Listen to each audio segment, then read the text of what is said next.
చేది నాన్న, చిరాగ్గా ఉంది నీతో నడవాలంటేనే. బతకలేక బడి పంతులు అని పంతులు ఉద్యోగం చేస్తున్నావు. నీతో పాటు చదువుకున్న వాళ్ళందరూ మంచిగా ఉద్యోగాలు సెటిల్ మంచిగా సంపాదిస్తున్నారు. వాళ్ళ పిల్లలందరూ వెల్ సెటిల్డ్. మీకేమో చాలని జీతాలు. ఆ జీతాలతో మమ్మల్ని పెంచి పోషించలేక ఇగో ఇట్లా మధ్యతరగతి బతుకులు బతుకుతున్నాం. అంత చిరాగ్గా ఉంది. సార్ నమస్తే సార్. నేను సార్ మీ విద్యార్థి మీనాక్షిని. బాబు మా బాబే. బాబు మీరు ఎంత అదృష్టవంతులు. ఇట్లాంటి తండ్రి కడుపును పుట్టినందుకు చాలా గొప్పవారే. ఆ రోజు మీ నాన్నగారు మాకు చదువుతో పాటు గొప్ప సంస్కారం నేర్పించారు, గొప్ప విలువలు తెలియపరిచారు. కాబట్టే మేము ఈరోజు ఇంత స్థాయిలో ఉన్నాం బాబు. మాధవరావు గారండి, నమస్కారం సార్. మీరు అప్పుడు మీ స్కూల్ టైం అయిపోయిన తర్వాత మా బాబుకి లెక్కల ట్యూషన్ చెప్పారు సార్. ఇవాళ మా బాబు చాలా వృద్ధిలోకి వచ్చాడు సార్. బాగా డెవలప్ అయిపోయాడు సార్ మా బాబు.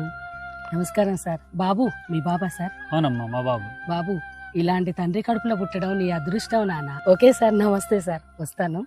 ఓకే. నమస్తే సార్. ఈ నెల 8వ తారీఖున ప్రోగ్రామ్ కి మీరు వస్తున్నారు కదా? ఎందుకు రాకుండా ఉంటారే? మాస్టర్ చేతుల మీదకి ఎన్నో వేల మంది విద్యార్థులను తీర్చిదిద్దిన సారు. పైగా ఆ సార్ దగ్గర చదువుకున్న ఒక విద్యార్థి కలెక్టర్ అయ్యాడు.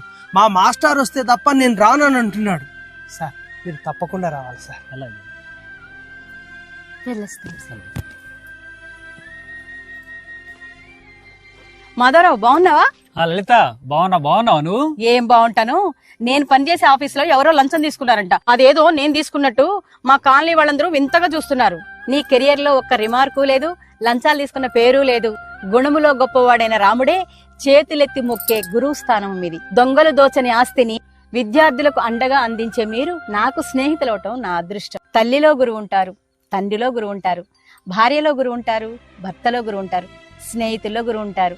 ఎందెందు చూసినా అందందు గురువు మీరే కదండి. అందుకే మీలాంటి గురువుల స్థానం తారాస్థాయి. ఇలాంటి తండ్రి కడుపులో పుట్టినందుకు నువ్వు చాలా అదృష్టవంతుడివి. వెళ్ళొస్తాను మాధవరావు. అలాగే.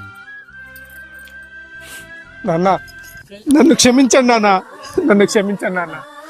గురువు యొక్క గొప్పతనం తెలుసుకోలేక తప్పుగా మాట్లాడి నన్ను క్షమించండి నాన్న, నన్ను క్షమించండి. ఈ తప్పు నువ్వు తెలుసుకున్నావు కదా, వెళ్దాం పదా. నిజంగా గురువుల స్థాయి తారాస్థాయే.